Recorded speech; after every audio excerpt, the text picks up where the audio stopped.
Hey guys, good evening. Welcome to my exciting channel. We're discussing Mandela effects of the like. Thank you for joining in. Welcome all Mandela affecting. So I'm joined along here with Theresa Lynch tonight, and boy, do we have a show for you.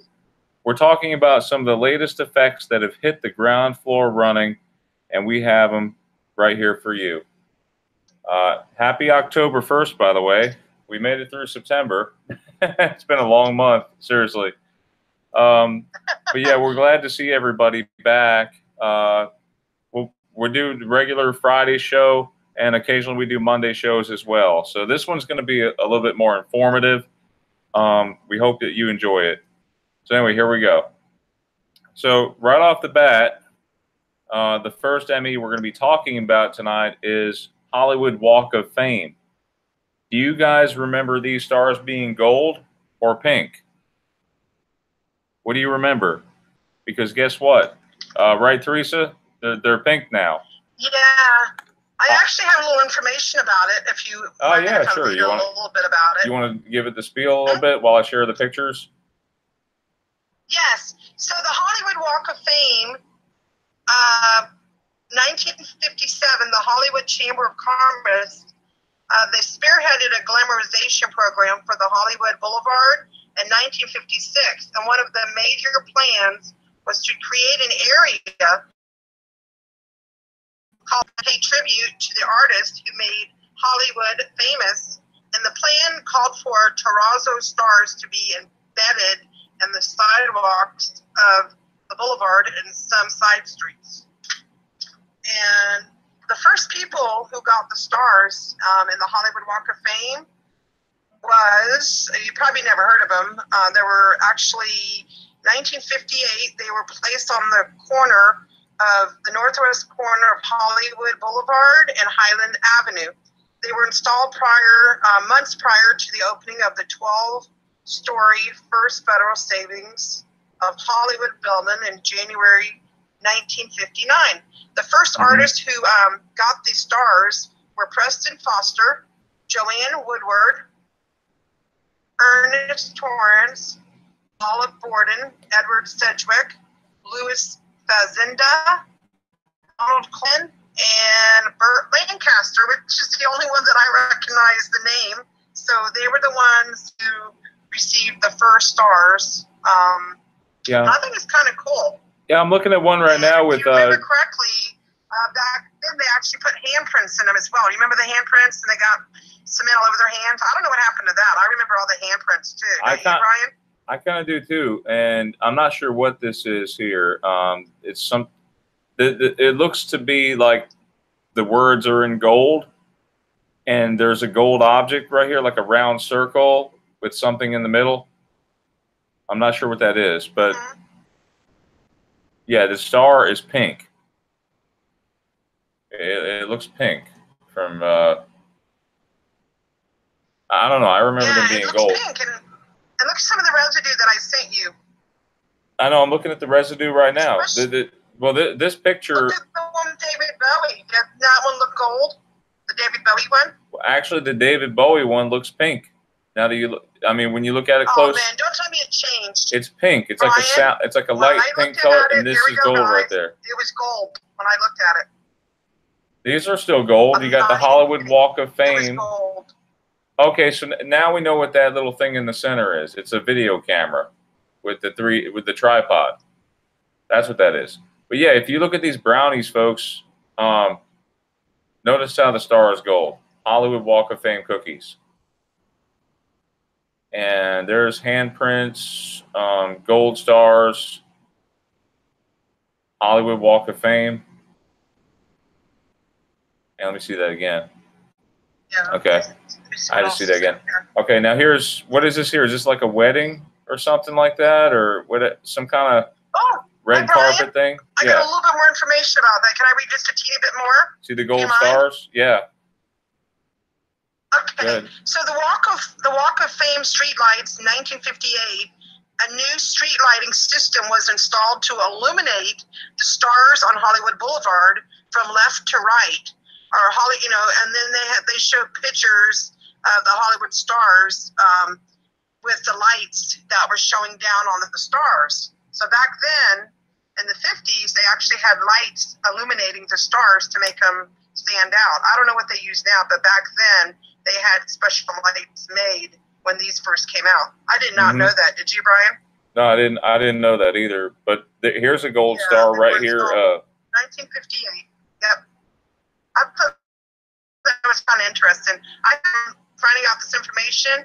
I got this book a few months ago. It's about Hollywood, and it's from 1940 to 2008, and it's chock full of information about Hollywood. And Brian, you can also talk about what Hollywood was called before it was called Hollywood, if you want to look that up. Right. Speaking of Hollywood. Yeah, let me just talk a brief moment of history, because I think we brought up Okay, go ahead. I think we brought up Hollywood before. In 1853, a small adobe hut was all that existed where Hollywood stands today. But over the next 2 decades, the area became a thriving agricultural community called Cahuenga Valley. So basically, let's see, when politician and real estate developer Harvey Henry Wilcox, remember that name in case it changes, and his second wife, Data, moved to Los Angeles from Topeka, Kansas in 1883, he purchased 150 acres of land west of Hollywood and attempted to try his hand at ranching. Well, his efforts didn't go well, and in 1887, he filed plans with the Los Angeles County Recorder's Office to subdivide the land. Let's see. So with the turn of the century, Hollywood had a post office, markets, a hotel, a livery, and even a streetcar. In 1902, banker and real estate mogul H.J. Whitley. So Whitley is the father of Hollywood, basically. It says here he opened up the Hollywood Hotel, now the site of Dolby Theater, which, wow, Dolby, like Dolby Digital, Dolby Theater, which hosts the annual Oscars ceremony, and developed Ocean New Track. Look, I know you guys can read all this. I'm just kind of skipping along here. So the thing about it was Hollywood Land. The sign originally said Hollywood Land, and it was erected in 1923 by Los Angeles Times publisher. So remember that, 1923, it was Hollywood Land, and it costed $21,000. Each letter was 30 feet wide and 43 feet tall, and attached to telephone poles. 4,000 light bulbs eliminated the massive marquee. And the sign was only supposed to last just 1.5 years. However, it became part of the Hollywood's culture and remained. And during the Great Depression, the sign started deteriorating, and it was partially restored in 1949, and the last 4 letters were removed in 1949. So that's what happened. It became just Hollywood, not Hollywood Land. Because honestly, Hollywood Land, that might be a Mandela effect, honestly, because Hollywood Land, it sounds too much like an amusement park. Can I interrupt just a second? Yeah. In my book here, regarding the Hollywood Land sign, it says the famous Hollywood sign at this time still read Hollywood Land, which originally was an advertisement for the largest housing development in Hollywood's history in 1923. And then it says, with the introduction of television in Los Angeles, Don Lee's KHJ television station was the first to have the transmitter located on the top of Mount Hollywood in 1939. Los Angeles renamed the hill to Mount Lee. Interesting. Yeah, I'm going to turn to the chat for just a minute to see what you guys remember. It looks like Dale is remembering gold. Phoebe is remembering gold. And Phoebe was actually saying, did they change them for breast cancer? I don't know. It's possible. Very possible. I don't know. That now they're pink. Oh, I didn't think about that. You're right. No, I didn't think about that either. That's a good point, Phoebe. It could have been. But wouldn't they switch it back by now? Because breast cancer is only what? Like when they do it once a month, once a year. It's not like it's an everyday thing. They do it once a month. Because even the newspapers where I live at in Nevada, sometimes the newspapers will come in and they'll be all pink, and it'll have like a little symbol at the top, and it'll be like, this is breast awareness, cancer month, and the paper will be pink for almost every day, just to like in memory of people who lost, you know, their lives with breast cancer or fighting it. So I don't see how come the stars went and changed them back then. You know what I mean? Yeah, it doesn't make it to me. It doesn't make any sense. No. So on to the next. I remember the gold. I remember gold as well. So turning the page now, we're on the next Emmy we're talking about is Boom Shaka Laka. And this Emmy was brought up by Moneybag73, so special shout out to you, brother. It says here, new Emmy, Theresa wrote in her group. She says here, new Emmy, Sly and the Family Stone, 1969, Boom Blank Laka Laka. It's supposed to be Shaka. But when you listen to the song now, Shaka is it's disappeared completely out of the song. In the original song. Right, so what does it say? Boom Laka Laka? Yes, the Shaka's gone, but here's the thing. When I watched Moneybags, great video he did, there's a lot of cover bands who did it. If you look it up, they actually remember it and they say it and sing it. I don't know if you can play a snippet of one without getting, you know, the copy thing, whatever you call it. Yeah, but there are cover bands who actually remember it. Right, Boom Shaka Laka Laka. And if you look at but in Sly and the Family Stone, he leaves it out, which is bizarre. And you see all the residue, right? Right. I'm looking. By the way, quickly in case this changes, CERN's location is west of Geneva, on the border of Austria and Switzerland, and CERN is located near Mayrin. Yeah, they moved. Yeah, right here, west of Mayrin. Okay, in case it moves, it's right on the border.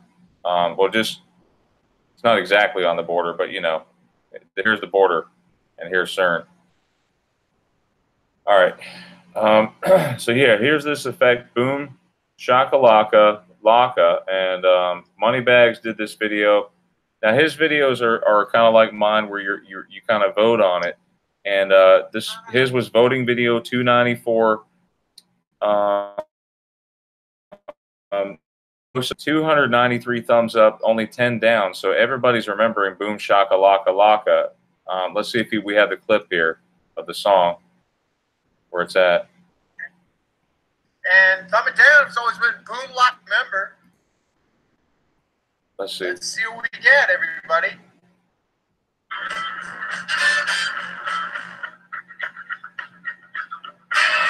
Boom Laka Laka Laka. Boom Laka Laka. All right. Here we go. Let's hear it again. Boom Shaka Laka Laka. All right, so here we are, Sly and the Family Stone. I want to take you higher. Let's see what we get, everybody.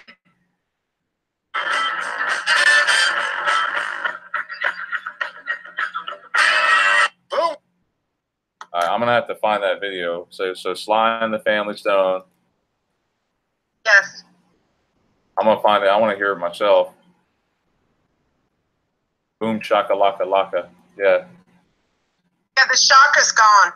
Yeah, that's what I'm trying to find it real quick. Let me see if I can find it on YouTube.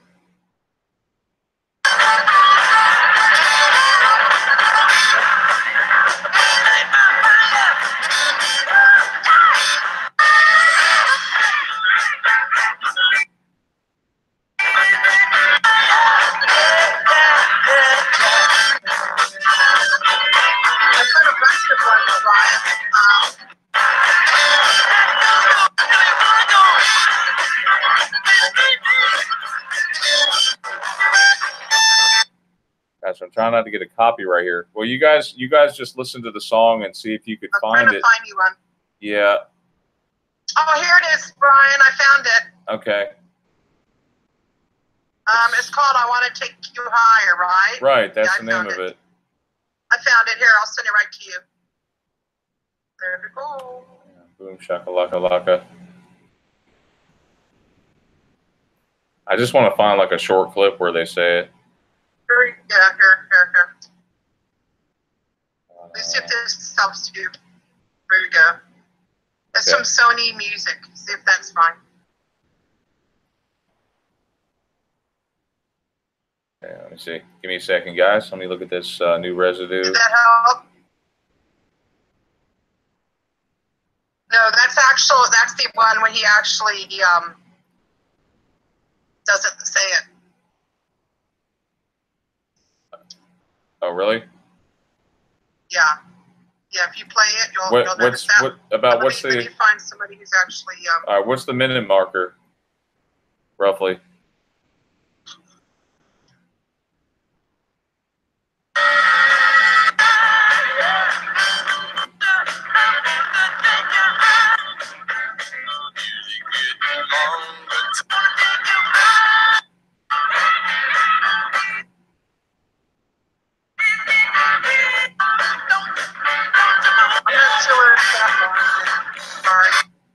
I don't know. So like I said, you're gonna have to like listen to the song and check it out for yourself to, you know. But it sounds like Boom Shakalaka Laka would be it. So anyway, there's plenty of residue out there. There's plenty of residue. Right. Okay, so the next Mandela effect. Here's somebody singing it. Wait, I just found somebody here. You got somebody singing it? Somebody's actually singing it here. Okay. Yeah, I found one. This is residue. It even says boom, shaka, ka. Yeah. See if that's it.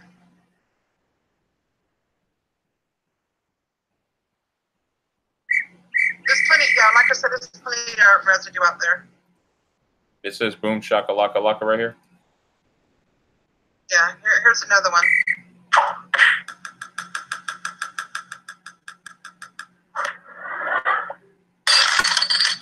Boom shakalaka laka. See it? Boom shakalaka. There's plenty of it. I know, but there's also I remember like I could have sworn it was from like Space Jam or something like that, from the movie Space Jam. Boom shakalaka. Or maybe it was NBA Jam. I think it was NBA Jam from the video game. They would say boom shakalaka when he does a slam dunk. Oh, I remember it. Yeah, you're right. From Space Jam, the movie. No, it was No, it was NBA Jam. Oh, okay. I bet there's a little clip here where they say boom shakalaka. Look, boom shakalaka. Look.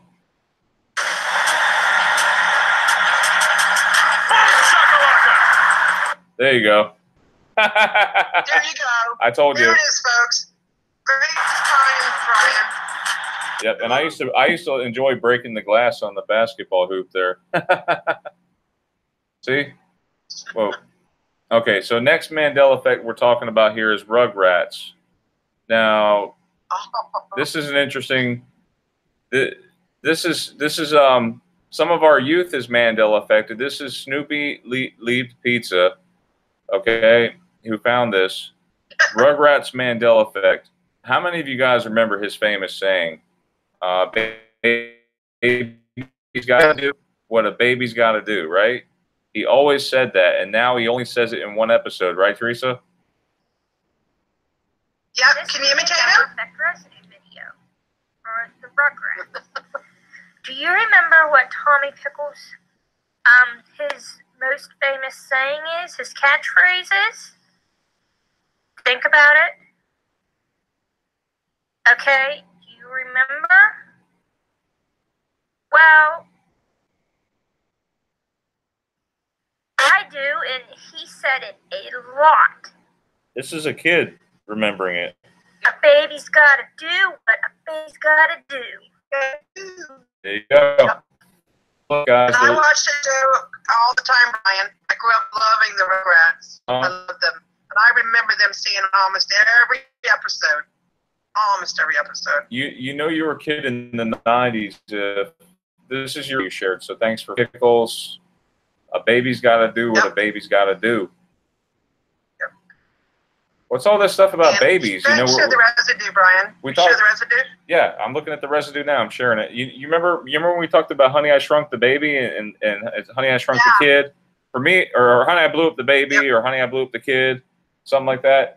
I remember Honey, I Blew Up the Kid. A lot of people remembering Honey, I Blew Up the Baby. I don't know. A lot of babies and kids things going on. I remember the baby, Brian. Baby's I got. I blew up the baby. I know that's so weird. I don't want to talk to you again. No, I'm just kidding. I'm messing with you. But that's the thing about the Mandela folks, everybody. Some of us remember differently. I mean, that's what brings us all together, and timelines crossed. A baby's got to do. You know what I'm saying? Timelines crossed, and you might have 3 different ways of seeing something spelled, but that's right. A baby's got to do what a baby's got to do. Rugrats. Yeah, and there's even a video. Did you see that? Did you show them the video? Yeah, I want to. It even has it on the video. It's emphasizing it. Right. I want to turn to the chat for just a minute to see what. Take a poll on that one. If anybody remembers Tommy Pickles, What's your call-outs? Where are the call-outs? Okay, so we have. Oh, and by the way, hey out there, Lisa. Love you, baby. Hey, Lisa. How you doing, girl?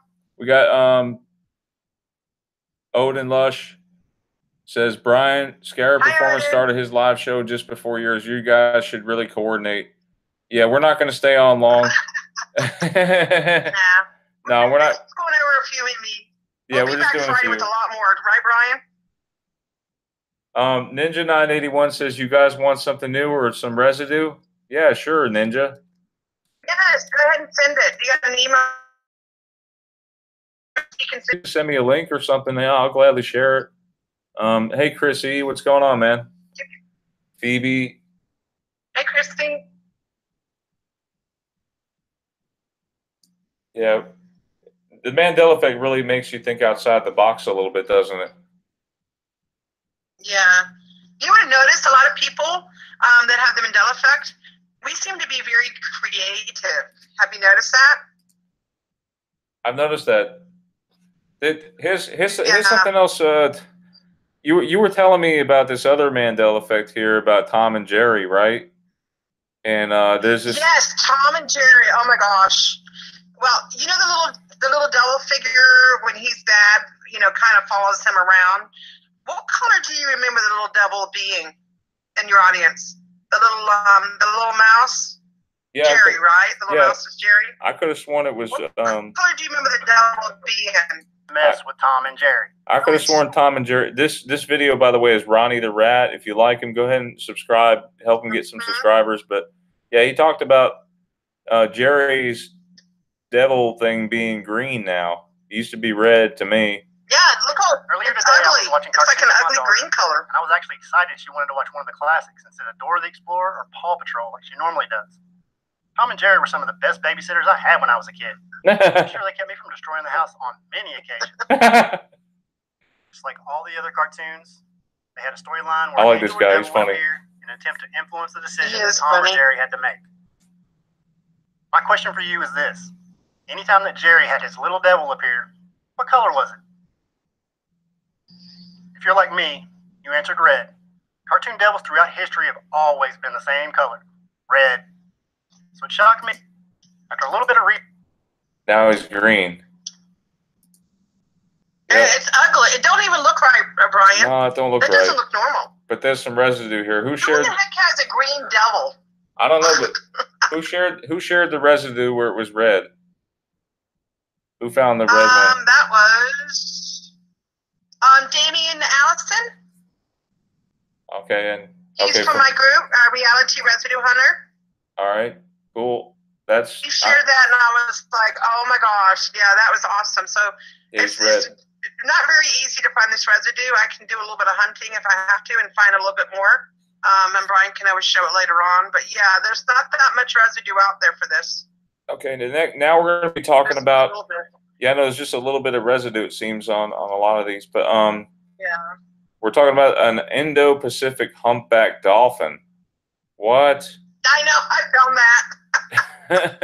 You want to talk about it? You want to talk about it, or go ahead if you want to talk about it. Go ahead. I'll talk about the other thing. Okay. We're just kind of breezing through these. Right now we're just bringing awareness, I've never heard of a humpback dolphin. I mean, what did they do? Take a dolphin and a humpback whale and then made them together? I don't know. Crossbreed them?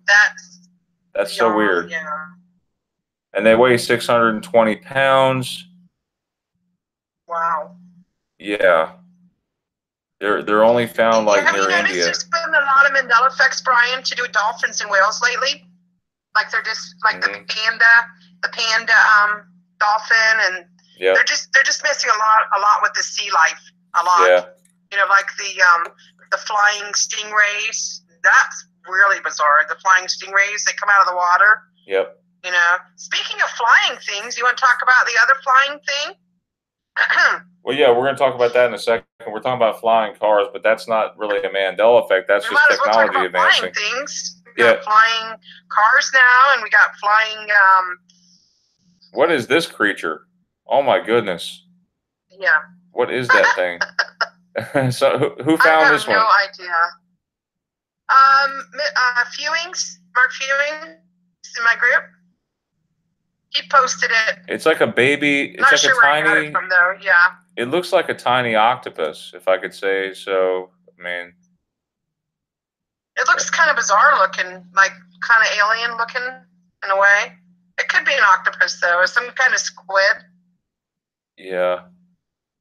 It's like it's looking right at him too. Like I see you. You're looking at me. Coming to get you. Maybe saying I'm naked. naked. It didn't attach itself to his face. Hey, yeah. What would happen if that little thing jumped on his face? I would be I would be freaking out. All right, so check it out. This guy spots a mysterious hole in the lake. But yes, the hole in the lake. Talk about that one. Oh my September God, that 23rd. is bizarre. Show the pictures of that one, Brian. I found that one the other day. Yeah, September 23rd. But what it really is shocks him. It says in the middle of Napa County's scenic wine country in Northern California lies Lake Beresia. It's an ordinary, picturesque lake that even appears in a James Bond movie. It's a weird sight. Mysterious hole in the lake. He captured it by chance with his drone. That's the thing. And then it spread like wildfire all over the internet. And this was only like a week ago, folks. It was discovered pretty recently. Drone. Right, it's been happening in the snow too. Not just the lakes. It's been happening on the snow. Yep. His otherwise known as Evin Kilkus, was working at Lake Beresia in the Northern California when he revealed a huge discovery by the lake beyond his imagination. So it goes on to say, look, it caught it on camera. It's amazing what you'll find, you know, go out there and explore. This is crazy. Where does the water... What is sucking water down? Where, you know? Equipment malfunction. Oh, wow, look at this. Okay, look, perhaps it even had been an illusion all along, but as the drone flew closer, he saw the same unbelievable hole perfectly well. Suddenly, the drone came right up to the edge of the vortex, and something completely bizarre happened. As Evin Kilkus's drone hovered over the hole, its reconnaissance mission, it was dangerously close to the mouth's edge. The screen inexplicably began to malfunction. At the side of the lake, he noticed controls were flashing. Whoa. Could it be like a black hole or a wormhole? I don't know. So yeah, thankfully his drone made it out where he could like record it on video and everything. So now I bet you other people are going to probably get the same idea and go looking for these holes in lakes. What do you bet, Theresa? That's crazy. There's probably more. That's probably not the only one. Theresa, you there? Yeah, I'm here. Yeah, it's kind of bizarre. Right. What do you think's kind of, so are they like sinkholes? Like, because I lived in Florida years ago, and I remember sinkholes, but that had to do with the land and, you know. Yep. But that's not the same idea, is it? I don't know.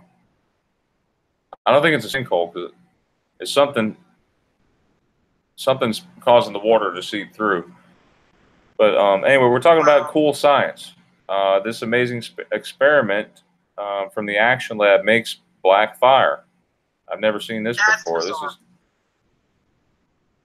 monochromatic light. See what that looks like. Black fire. Can now absorb the wavelength movie or something, and there's a special Black Fire, effect see that? happening in front of me. This is so awesome. This is not smoke. There's no smoke. Oh, wow. Coming off of it whatsoever. See, I would have thought that's smoke. It's actually black fire. All right, so we're talking about there's this car. It's a TFX flying car. Goes on pre-order this month. Yeah. I'm saying it's a great concept, you know. Will I be driving? Cost somebody like $1 million? It's probably going to cost about $500,000, I imagine. It'd be like So the it's going cost to be of all a the house. rich people flying up there, basically. Yeah. It's not practical right now. But it's like Back to the Future. You know, predicted in 2015 we'd have flying cars, and we're already free. It expired. We're already past the 2015 deadline. But you know, that doesn't mean companies aren't going to push for that Jetsons-like feel to it. You know. Okay. On other news, they drained the Paris Canal and it revealed startling secrets from Napoleon's past. This is interesting. Canal Saint Martin in Paris was one of the city's oldest and most beautiful waterways, despite the storied history and undeniable beauty. Now, the centuries-old canal is one of the dirtiest, and it has to be periodically cleaned out. Now, the city authorities drained it and cleaned the canal for the first time since 2001, removing 40 tons of debris. And it wasn't all beer cans and clogging things up. It was thousands of artifacts were pulled from the muck, and they range from fascinating to downright bizarre. Wait, what is that? Is that a shopping cart for real? Like somebody drug it from Walmart or something like that and threw it in the lake? That's weird. Or in the canal? It's like a garbage heap. But yeah, some interesting stuffs were found. See, these are people going digging, and we've already had the guy with the drone. You know, if you go digging, you're eventually going to find something, but be careful what you find. You know that too. So yeah, I mean, it's good to get out there and explore the world a little bit and get away from TV. You know, sometimes. Look at all these bikes. Yo, I bet that TV show, what's that show? American Pickers would love this place right here. Yes, I remember that. I love that show. Let's see. I'm going to turn to the chat for just a minute to see. And I'm sorry about that, Ninja 981. I think you were going to share something with us. I'm sorry about that, brother. What was he going to show us? Let's see. Brian, when you're finished, I have a poster that I just found in my group I want to bring to you. Okay? Yeah. Hold on. Hang on a second here. We're going back through the chat. What was he showing you? Whoa, Ninja 981 says George W. Bush had a grenade tossed at him in 2005. Did you hear about that? I didn't. What? No.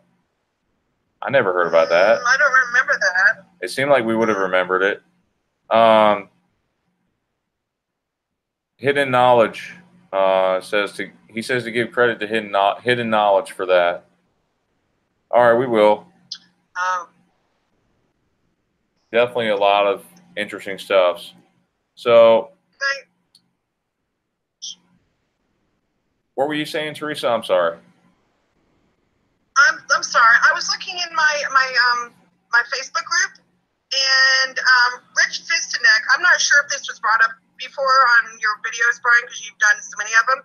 He had said this was just posted yesterday, 11:04 p.m. actually last night. He says, "Well, now the first TV station broadcasted in 1928. This does not make sense. I found videos saying the first TV broadcast was in 1940s. Another one said 1930s. It appears there are multiple histories arriving in our timeline. Color TV in the 1920s too. somebody wake me up out of this dream, please. LOL. So what do you know about that? He attached pictures. It said in 1928, WRGB, then it was W2XB, was started at the world's first television station. It was broadcast from General Electric facility in Schenectady, New York. That's interesting. You might want to bring that up, Brian, about the first TV station broadcasted. In 1928, we didn't have television until, what, the 50s? So why would we need a broadcast system for TVs if they didn't come out until the 50s? Does that make sense? I guess so. And what about you want to Google that? TV stations in 1928. See what you see? Find there? Because this is really bizarre. And again, this is from Rich Fisinek. He's in my Reality Residue Facebook group.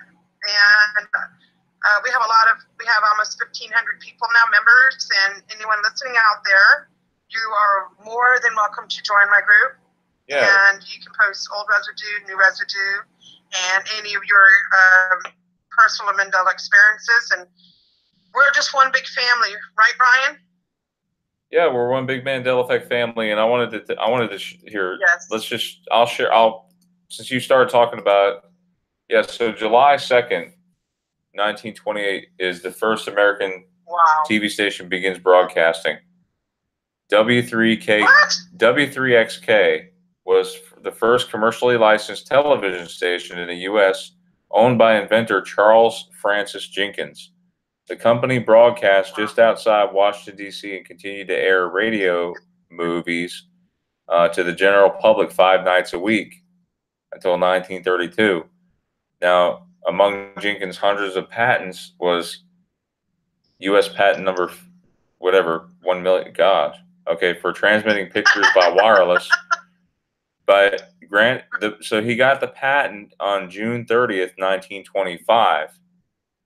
The frequency changed. It went from 1605 kilohertz, but moved to 6420 kilohertz, and eventually moved to the 2.10 megahertz frequency.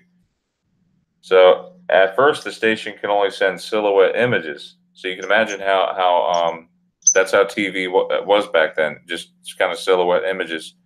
But soon, black. How can you have a broadcast station if there's no TV yet? I don't know. This man had a vision, though. I don't know. I know, but listen, TV didn't come out till what, in the 50s? Yeah, it had to develop from somewhere. So, Brian, I don't know if this is an Emmy or not. I doubt it. It's probably just something in history. But yeah, just remember that guy, Francis Jenkins, Charles Francis Jenkins. Remember him. He had the first TV station.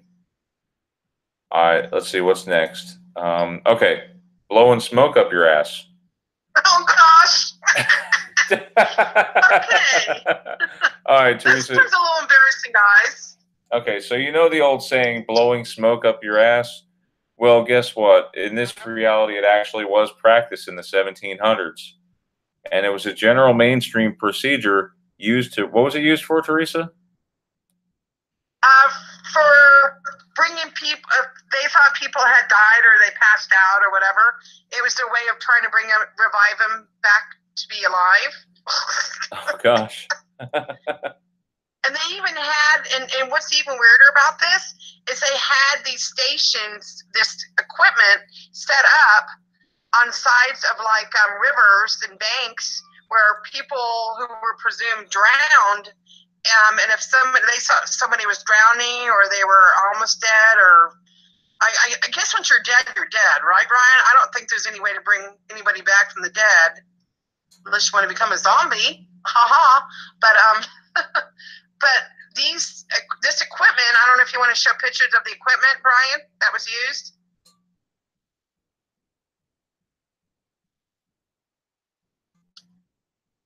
I'm looking at the pictures right now. So yeah, they were actually kept on the side of the rivers. Like they had like stations for them. So if you had a drowning victim, you would have some equipment to try to bring them back if they were like almost dead or somehow to bring them back. And this was actually used in the 1700s. And that's, so literally, you were literally blowing smoke up somebody's. Yeah, only they called it arse. To be polite, I think they called it. It was called blowing smoke up your arse. Is the correct spelling. ARSE. Yeah, arse. It's a nice way of saying without cussing. Oh, man. And it was funny. And how it all got started, it says the Native Americans were known to have used tobacco in a variety of ways, including treating. Various European doctors soon picked up on this and began advocating it for treatments for everything from headaches to cancer. So this was used out a lot. And it said the smoke was also thought to warm the victim and dry out the person's insides, removing excessive moisture. So if you were like drowning and they blew the smoke up your arse, it would literally dry you up inside so that you could possibly be revived. You know, if you're drowning inside, the smoke would actually like dry it up. Does that make sense? Yeah, that's pretty crazy. I know. So this is from Eva with Once Upon a Timeline. I want to give her credit for this. Yeah, and I wonder why. It says here, this practice quickly spread, reaching its peak in the early 20th century. Before 1811, English scientist Ben Brodie, animal testing, discovered that nicotine was toxic to the cardiac system. So I'm glad they reversed it, I guess, maybe. Over the next several decades, the popularity of blowing smoke up your arse gradually became a thing of the past. Brian? Wow. And what took the place of this now, Brian? Yeah. That we now call them defibrillators.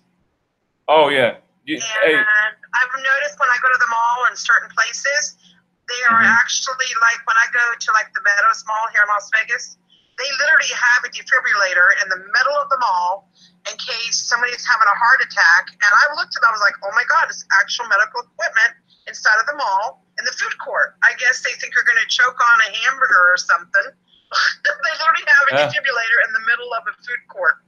And I always wanted to ask somebody why they put it in the middle of the food court. The only thing I could think of is because somebody's choking on food, and I guess they have it there. Choke on a Big Mac. I just choke on a piece of chicken. well, I just want to read something funny because this has me rolling right now.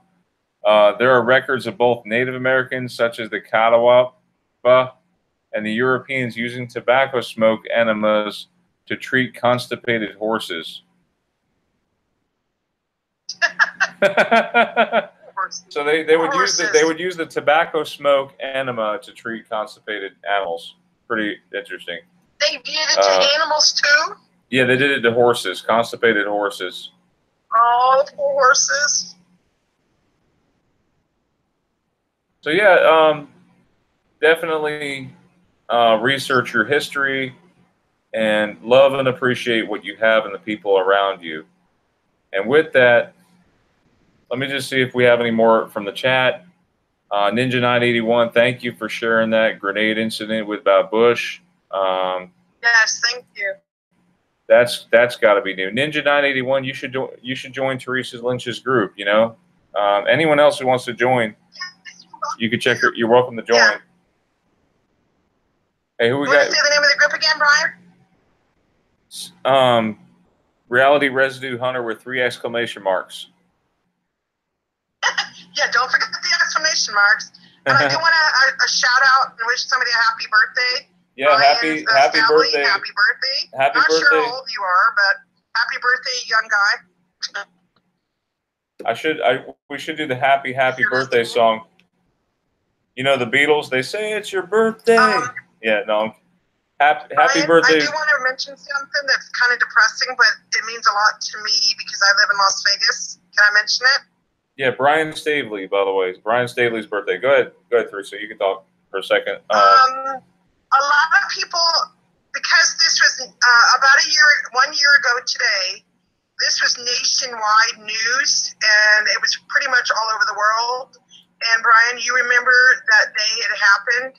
I live in Las Vegas, as some people know, or Brian knows, but a lot of listeners don't know that I live here.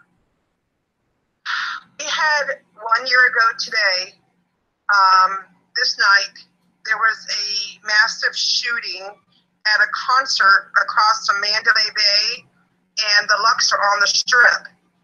There were thousands of people at a country western concert, and people were literally being shot at from the rooftop, or actually it was from a room, supposedly the 20, what was the floor, do you remember? Like the 20-some floor, I'm not sure exactly what floor it was, but supposedly there was a shooter shooting from this window, and you could hear the shots and everything, and it killed around 50 people.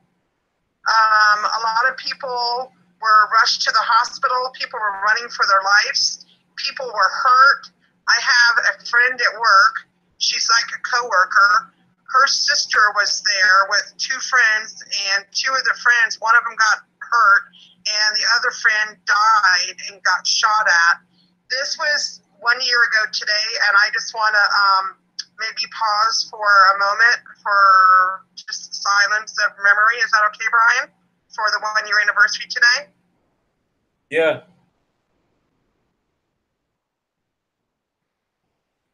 So, real quick, Theresa, if you can, because yeah, we're trying to. I just want to, We're cutting to the 11 like o'clock. a memory of the 1 year anniversary today. Yeah, that was Mandela Bay, and across the street, a huge lot. And what funny thing is right next to that lot, I literally lived in a little hotel room for about 5 years. It was cheap. Yeah. There was one other effect, Theresa. I wanted to talk about it, and this is Josh Speed in your group. He mentioned about the tattoo on Prince's face. Yes, slave. Talking about Prince. Yeah. Ask people out there, how many people remember Prince having a tattoo on his face? Brian, do you want to show a picture of how it looks? Yes. It looks different now. Yes, the tattoo on Prince's face now, it definitely looks different. If you look at this picture right here, any picture. So, yeah. Okay. Okay, look. I haven't been able to find any residue for it yet, but hopefully I will. Yeah, take a good look at it. Do you guys remember that? The V being way up here and the L, the A, and the E connected. Look at this. The L, the A, and the E are connected. And you get the V way up here. How many of you actually, I don't remember that. I remember it was all like together, like on the same line. But now you see the V is much higher. So thanks, Josh Speed, for finding that. When did you get the tattoo, Brian? Does it say? Because I don't remember. I hate to say this, Brian, but I don't remember him having a tattoo on his face. That might be a Mandela effect for me. Ask your people in the audience, how many of the listeners remember Prince actually having a tattoo on his face? I don't. That's what's really bizarre. Mm-hmm.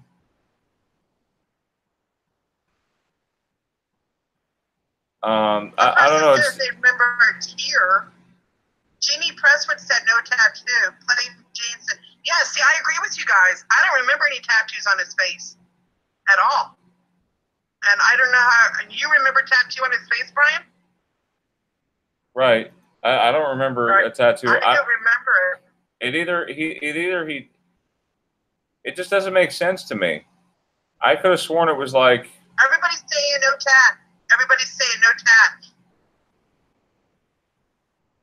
He thinks it might have been a Sharpie. Do you think maybe it was hand drawn on his face? A temporary tattoo. You know, you get like tattoos.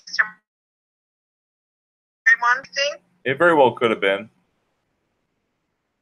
Yeah, because you could change temporary tattoos. If you wanted to put it slave straight across, you could draw it that way. If you want to draw it another way, that's what I'm wondering if it was permanent or not. Maybe we got to do a little more research to see if it was permanent. We never thought about that, right? It's possible. This is going to have to be temporary. I put temporary tattoos on my arms before because I'm too chicken to get one because I know they hurt.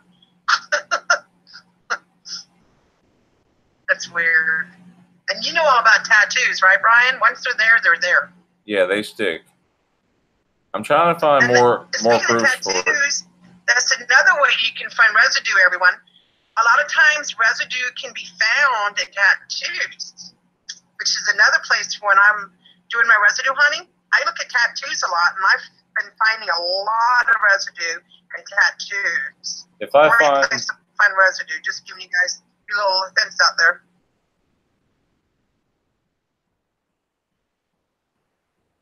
I'm looking at more pictures of him to see. Yeah. Google say is the slave tattoo permanent or temporary? See if it says anything about it. Because it could have been, like I said, temporary. It very well could have been. So this may or may not be in effect. It's just still interesting how the V is not in line with the rest. We're going to call this one a possible effect, not an actual effect. Could be possible. Yeah. So anyway, I mean, Josh Speed, he finds a lot of interesting things in our group, and this is one of those. Josh Speed, you're awesome. Hi, Tammy Bockworth. Got her name wrong. Well, guys, we're going to call it a night. It's past the 11 o'clock hour over here on the East Coast. And we will be back again on Friday. And Brian, we're going to have a bunch of new ones by then. Just let you guys know that we're going to bring you more MEs, some brand new ones. I'm sure we're going to have more between today and Friday. So we will definitely bring you more. Right, Brian? Yep. And don't forget, it's Columbus Day weekend this weekend. And I got to work. Well, guys, just a day off. Have a great Mandela Effect night, everyone, and God bless, okay? God bless. Good night. Good night, everyone. Thank you for coming. Good night. Love you all.